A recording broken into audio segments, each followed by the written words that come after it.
নমস্কার, আজকে আমরা মুর্শিদাবাদ থেকে কলকাতা যাচ্ছি ললিতার হাতে কৃষ্ণের ট্যাটু করানোর জন্য। রাত্রি 2টোর সময় উঠে ভোর 4টের সময় আমরা পৌঁছে গেলাম মুর্শিদাবাদের সালার স্টেশনে। সালার থেকে ভোর 4:28 ট্রেন ধরে আমরা চললাম কাটোয়া। কাটোয়া স্টেশন তখন নিঝুম, মানুষজন একদম কম বললেই চলে। তার উপরে ছিল প্রচন্ড ঠান্ডা, বেশ ভালো লাগছে। এই কামরাটার মধ্যে আমরা 3 জন ছাড়া আর কেউ ছিল না। ট্রেন তখনও ছাড়েনি। এটা হচ্ছে কাটোয়া স্টেশন। এখন বাজছে 5:35।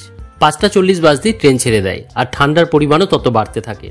কি যে ঠান্ডা হাওয়া, কি বলবো। আমরা বুঝতে পারলাম যে সূর্য উদয় না হওয়া অব্দি এই ঠান্ডা চলবে। আমরা এই ভোর রাতে এই জন্য বেরিয়েছি, তার কারণ ট্যাটু করা হয়ে গেলে কলকাতা থেকে মুর্শিদাবাদ আজকেই ফিরতে হবে আমাদেরকে। একে তো শীতকাল, ছোট দিনের বেলা, যাতে কলকাতা তাড়াতাড়ি পৌঁছে যায় এই জন্য এই ট্রেনে যাওয়া। এই ট্রেনটা যখন দাঁড়হাট পৌঁছালো তখন কেবলে আলো হতে শুরু করেছে। ততক্ষণে মোটামুটি আমরা ঠান্ডায় জমে গেছি, প্রচন্ড ঠান্ডা ছিল। মোটামুটি যখন সকাল 9টা বাজছে তখন আমাদের ট্রেন হাওড়া গিয়ে পৌঁছালো। ওই যে দূর থেকে দেখা যাচ্ছে হাওড়া ব্রিজ। ললিতার হাতে ট্যাটু করানো হয়ে গেলে বিকেলে 3:15 মালদা টাউন ইন্টারসিটিতে আবার বাড়ি ফিরবো।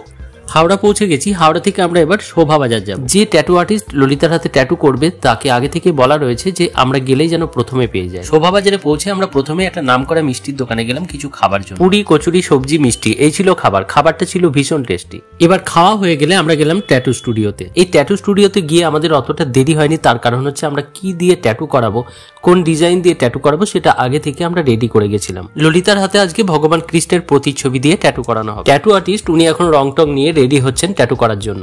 এতক্ষণ পর্যন্ত ললিতা জানতো না যে ট্যাটুতে বেশ ব্যথা হয়। আমি বলেছিলাম কম ব্যথা হয়। তার উপরে ও যে কৃষ্ণের ট্যাটুটা করাবে তাতে 2 থেকে 3 ঘন্টা সময় লেগে যাবে। অনেকে জানতে চায় যে ট্যাটু করাতে গেলে কি ব্যথা হয়। হ্যাঁ, প্রথমে ব্যথা হয়, তারপর চামড়া আস্তে আস্তে সয়ে নেয়। ট্যাটু করানোর আনন্দের জন্য ব্যথাটা আরো কম মনে হয়।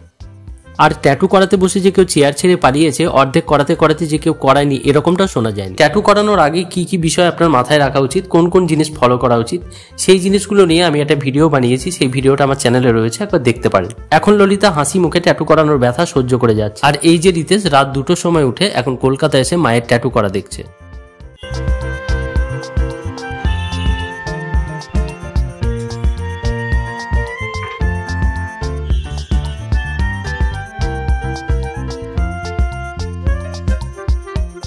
ট্যাটু করাটা সম্পূর্ণ হয়ে যাক, তারপরে আপনাদেরকে দেখাচ্ছি যে কত সুন্দর ভগবান শ্রীকৃষ্ণের প্রতিচ্ছবি ট্যাটুর মাধ্যমে ফুটে উঠেছে। যা ব্যথা সহ্য করার ললিতা এতক্ষণ ব্যথা সহ্য করে নিয়েছে, এবার শেষের দিকে এসছে, তাই ব্যথাটা একটু কম হয়ে গেছে। দেখুন এবার ট্যাটুটা কিরকম হয়েছে।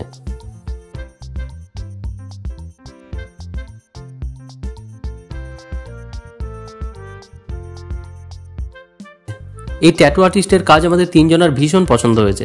আপনারা কমেন্ট করে জানাবেন যে আপনাদের কেমন লেগেছে। ট্যাটু করানো হয়ে গেলে আমরা হাওড়া থেকে মালদা টাউন ইন্টারসিটি 3:15 ট্রেন ধরে আমরা মুর্শিদাবাদে চলে আসি।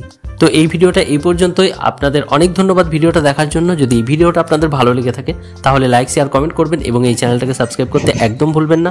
রাধে রাধে, জয় শ্রীকৃষ্ণ।